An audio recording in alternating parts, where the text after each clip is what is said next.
Bonjour à toutes et à tous et bienvenue sur le plateau de la télé d'EPSAD sur le stand F38 de la FEDEPSAD et de l'UPSADI. On continue aujourd'hui nos échanges sur le plateau avec les acteurs du système de santé. Nous recevons ce matin Alexis Sailly, manager du cabinet de conseil spécialisé en santé Next Step. Et Louis Labardor, consultant expert, bonjour. Bonjour. Nous recevons également Nathalie Creveux, déléguée générale de l'UPSADI. Vous avez travaillé tous les deux sur une note de réflexion qui concerne les nouvelles missions des prestataires de santé à domicile. Et dans cette note, vous qualifiez l'EPSAD de futur chef d'orchestre du domicile. On va voir ensemble comment ce transfert de mission pourrait générer des gains d'efficience majeure pour l'assurance maladie. Première question qui s'adresse à vous, Alexis Sailly. Est-ce que vous pouvez déjà nous présenter un petit peu l'origine de ce travail et les nouvelles missions que vous avez identifiées pour l'EPSAD ? Oui, très bien. Bonjour à tous et à toutes. Et merci Camille pour cette introduction. Merci aussi pour l'invitation sur ce plateau. On est ravis de vous retrouver. Peut-être une petite incise avant de répondre à votre question sur le contexte. Le fait que l'étude ne doit pas occulter effectivement le contexte qui traverse actuellement les prestataires de santé à domicile, avec quand même une filière qui est soumise à différentes tensions. Je vais en citer trois. Les baisses tarifaires successives depuis ces dernières années, de l'ordre de 700 millions sur les 10 dernières années. Les pressions sur le carburant avec ce qui se passe sur les trois d'Ormuz. Et puis évidemment les difficultés associées à la mise en place par exemple de la réforme sur les véhicules pour les personnes en situation de handicap. Donc à notre sens, il faut considérer aussi que l'étude et les nouvelles mesures qui pourraient être prises pour les prestataires de santé à domicile ne doivent pas être forcément uniquement centrées sur l'efficience, au risque de fragiliser une filière entière, de dégrader la prise en charge des patients et finalement d'annihiler un petit peu les ambitions de la France en matière de prévention, de virage domiciliaire, de maintien à domicile.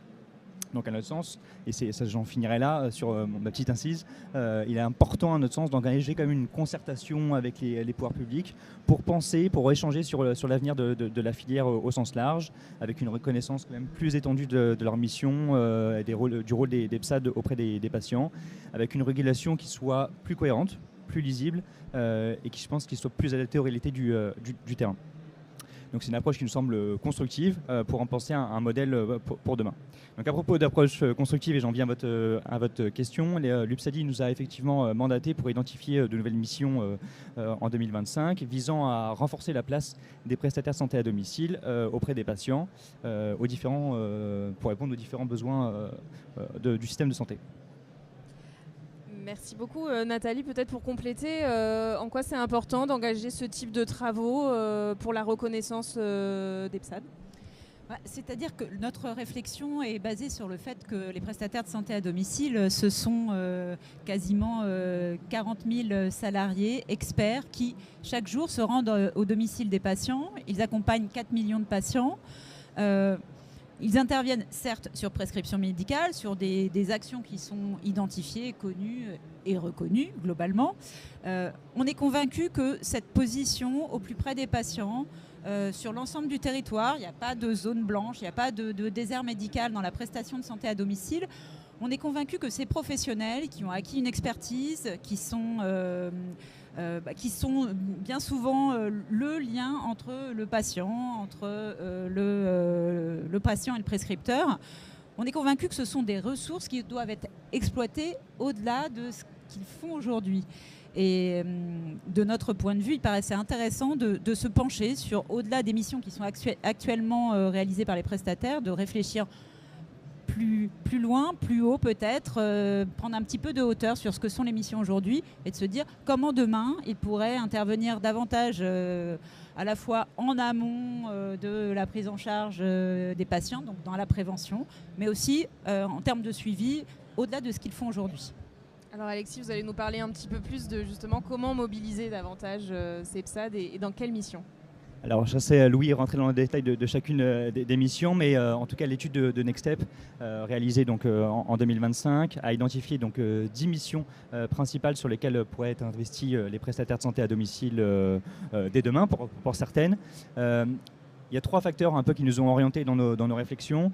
D'abord des propositions qui sont finalement des propositions adjacentes avec les missions actuelles des PSAD. En fait, l'idée, ce serait que les PSAD aillent plus loin sur ce qu'ils font et donc permettent de passer à l'échelle, permettent d'accélérer un certain nombre de dispositifs. Louis reviendra par exemple sur le dispositif Prado. Ensuite, on a des propositions qui sont justement de nature à générer de l'efficience, à générer des économies substantielles pour le système de santé, qui je crois en a bien besoin et les débats budgétaires le montrent.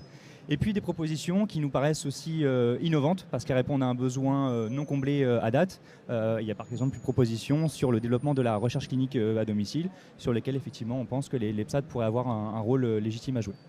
Je laisserai Louis compléter pour les questions. Alors justement, dans la note, vous parlez aussi de ce rôle de chef d'orchestre. Alors en quoi les PSAD sont les mieux outillés pour répondre aux défis actuels du système de santé, vieillissement de la population, chronicisation des maladies également, et temps médical rare finalement. Je ne sais pas si Alexis, vous voulez répondre à Oui, volontiers. Ce qui ressort effectivement de notre étude, c'est que les PSAD disposent effectivement d'atouts structurels pour répondre aux défis du système de santé et pour mieux accompagner les patients au domicile. Ils ont un maillage territorial fort, ils ont une présence régulière auprès des patients, ils connaissent les réalités locales, ils connaissent la vie des patients. Ils ont déjà un certain nombre de missions qui sont consolidées, éprouvées. Et donc, à notre sens, demain, avec la montée en charge du domicile, les PSAD ont un rôle tout à fait légitime. Encore une fois, ça suppose, à mon sens, quand même de se dire que font les PSAD aujourd'hui et qu'est-ce qu'ils peuvent faire demain. Et c'est la fameuse régulation cohérente, lisible et en phase avec les ambitions et les besoins du système de santé que j'évoquais tout à l'heure. Alors vous avez commencé à l'évoquer, les PSAD et les parcours de soins dans lesquels les PSAD interviennent. Ce sont aussi des gains d'efficience et des parcours pertinents et des gains pour la collectivité. Louis Labrador, est-ce que vous pouvez nous expliquer un peu mieux comment aussi les PSAD peuvent permettre de faire des économies pour l'assurance maladie ? Oui, tout à fait, merci. En fait, derrière cette notion d'efficience, il y a aussi la notion de pertinence qu'on a beaucoup utilisée dans notre note, qui nous a permis aussi d'analyser les propositions qui ont été formulées et donc Alexis évoquait. Derrière cette notion de pertinence, il y a la notion d'adéquation des moyens et des besoins, et on croit aujourd'hui que les PSAD peuvent apporter beaucoup de pertinence sur un certain nombre de dispositifs qui sont soit déjà existants, soit qui mériteraient donc d'être créés pour pouvoir mieux répondre aussi aux besoins de la population. Un exemple donc qu'Alexis évoquait, c'est le parcours Prado. Le Prado, c'est le dispositif de retour au domicile post-hospitalisation de l'assurance maladie. On a aujourd'hui plusieurs pathologies qui sont concernées, des profils de patients aussi spécifiques, pour lesquels les PSAD pourraient, eux, intervenir, parce qu'aujourd'hui, l'assurance maladie elle-même le reconnaît, il y a une mise en œuvre effective du dispositif qui est relativement limitée, faute de moyens humains, et aujourd'hui on a un maillage chez les PSAD qui permettrait, avec une connaissance technique du domicile, avec une capacité à la sécurisation et une maîtrise aussi de la coordination interprofessionnelle, de pouvoir aussi monter en gamme et de pouvoir intervenir auprès de ces patients. Ces propositions-là, si on prend ce cas du dispositif Prado, dans la note on calcule globalement des gammes, des fourchettes d'économie sur une hypothèse modérée de nombre de patients de 100 000 à 300 000 patients qui pourraient être concernés sur ces parcours Prado. On arrive à des économies de l'ordre de 15 à 70 millions pour la collectivité. Donc c'est quand même assez conséquent. Merci Louis Labrador. Peut-être pour le mot de la fin, Nathalie Creveux, je vais vous laisser conclure sur tous ces parcours. En fait, ils sont disponibles, la ressource est disponible et qu'est-ce qui manque maintenant pour passer à l'étape supérieure ? C'est exactement ça en fait. C'est aussi pour la raison pour laquelle dans les pistes qui ont été envisagées, on a avec Next Step fixé des priorités, des missions prioritaires qui seraient mobilisables tout de suite, c'est-à-dire sans créer de nouveaux dispositifs, mais vraiment en s'appuyant sur le réseau des PSAD, sur leur expertise, et mobilisables et susceptibles de déjà mettre en œuvre dès demain des actions de prévention et autres solutions qui permettront de réaliser des économies et d'efficience.